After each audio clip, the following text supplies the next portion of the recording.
Imagine a world where the energy grid is not just a static network of power lines, but a dynamic, interconnected web of decentralized power sources.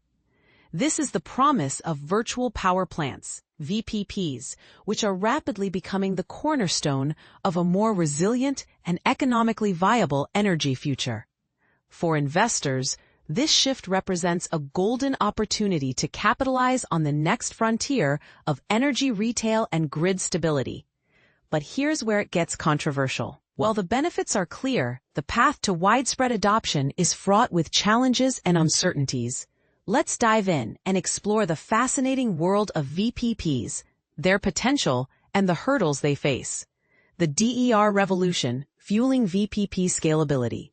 Distributed energy resources, DERs, such as solar photovoltaics, PV, battery storage, and demand response systems, are no longer niche technologies. By 2025, the global DER market is projected to reach a staggering $47 billion, with solar PV accounting for 40% of installations.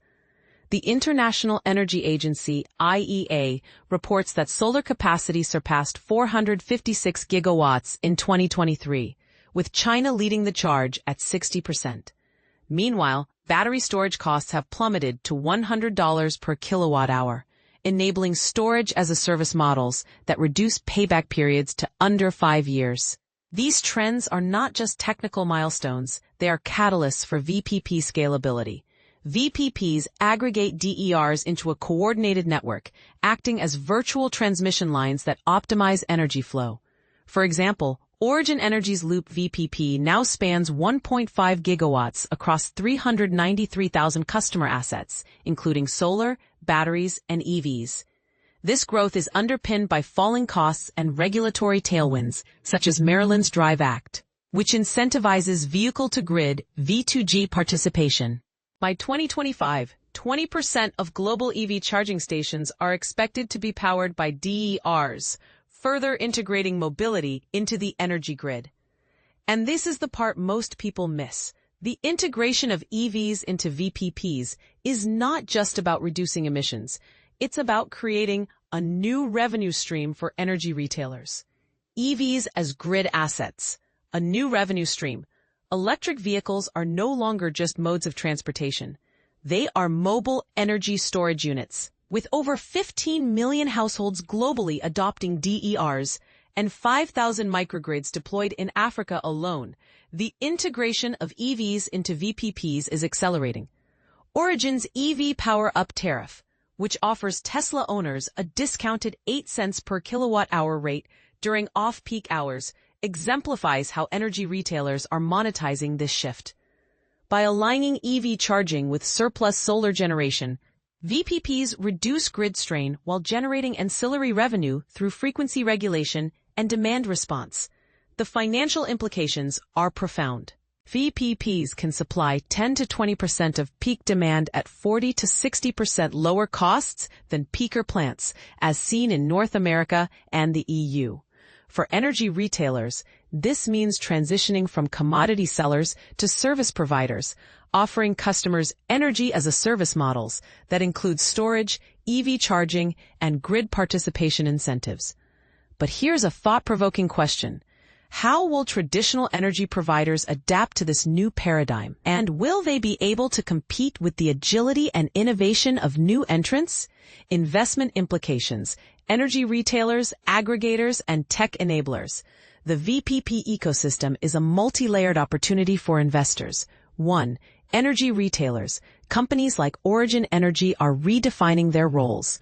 Origin's energy market segment reported $1.4 billion in underlying EBITDA in FY25, driven by 104,000 new customer accounts and a 13.4% churn rate, well below the market average. By 2030, Origin aims to scale its VPP to 4 to 5 gigawatts of renewable and storage capacity, supported by projects like the Yanko Delta Wind Farm and Araring Battery. These companies are not just selling energy, they are providing a comprehensive suite of services that enhance grid stability and customer satisfaction. 2. Aggregators. Firms that manage VPP portfolios, such as Tesla, Siemens, and Jinko Solar, are poised to benefit from the 21.80% CAGR in mixed asset configurations.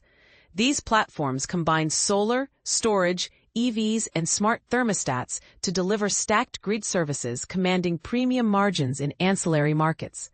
Aggregators are the orchestrators of the VPP ecosystem, ensuring that all components work in harmony to optimize energy flow and reduce costs. 3. Tech enablers. Software platforms and AI-driven optimization engines are critical to VPP scalability.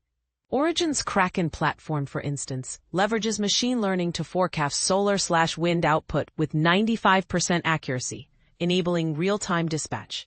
Similarly, blockchain-based peer-to-peer trading is creating new liquidity pools for decentralized energy markets. Tech enablers are the backbone of VPPs, providing the tools and technologies that make decentralized energy management possible. Risks and mitigations.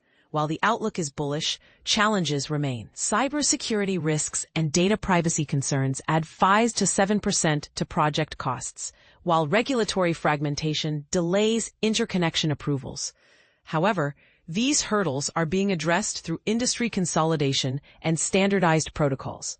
For example, FERC Order 2222 in the US and the EU's Grid Action Plan are streamlining DER participation in wholesale markets. But here's a controversial interpretation. Could the push for standardization stifle innovation and limit the flexibility that makes VPPs so attractive? Conclusion: a decentralized future, a lucrative investment. The convergence of DERs, EVs, and declining battery costs is not just reshaping the grid, it is creating a new economic model where energy is generated, stored, and traded at the edge. For investors, the key is to identify players that can scale VPPs while navigating regulatory and technological complexities. Energy retailers with robust customer bases, aggregators with advanced software, and tech enablers with AI/ML capabilities are the most compelling bets. As the IEA notes, VPPs could defer $200 million in transmission upgrades by 2030. In this decentralized future, the winners will be those who embrace the shift from centralized control to distributed empowerment. The time to act is now.